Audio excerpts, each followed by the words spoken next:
तब तो रे गरमारी, तब तो तोर आगे और पीछे वाला छेदा के पेल पेल के भोभार कर दिले से रे। कहा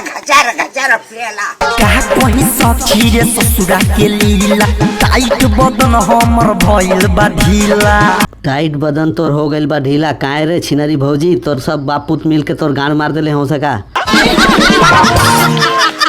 तोहर मन करे पिया जवान कलहो। रे सार, जब भौजी इतना कहत या तो भौजी के पेलत का निखे रे बेटी चोद, नहीं तो हम चलिए तो सार भौजी के घुरका के ऐसन पेलब की भौजी के गरिया गोदाम बन जाई। उठा के दर्शन कलहो। उठा के कल्याण दर्शन करी। हम तो कहतानी कि सायवा खोल के लंगटे हो जो भैया जी के दर्शनों कली कूद के गणिया में ऐसन पेली के लड़वे पहक देबी।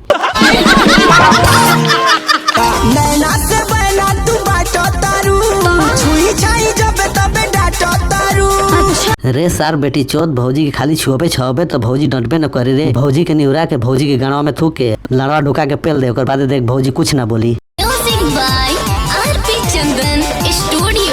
म्यूजिक बाय हमार लड़वा चंदन स्टूडियो। जमाना मेरे मुखड़े का दीवाना है रे। ए झटमारी, जमाना तोर मुखड़े के ना, जमाना तोर आगे वाला छेदा के दीवाना, ठीक है। ज्यादा बोलबी ना तो मुँह में लाड़ दे के मुद दी। ये लड़के मेरे नखड़े का दीवाना है रे। ये छिनर कट्टी है, लड़का सब तोर नखड़ा के दीवाना नहीं खस, ई सब तोर पीछे वाला छेदा के दीवाना हो। एक बार निहुर के देख ले, पारा पारी मिल के ऐसन पेलाई पेलिए सके तोर पीछे वाला छेदा के सरवा गोदाम बना दिए।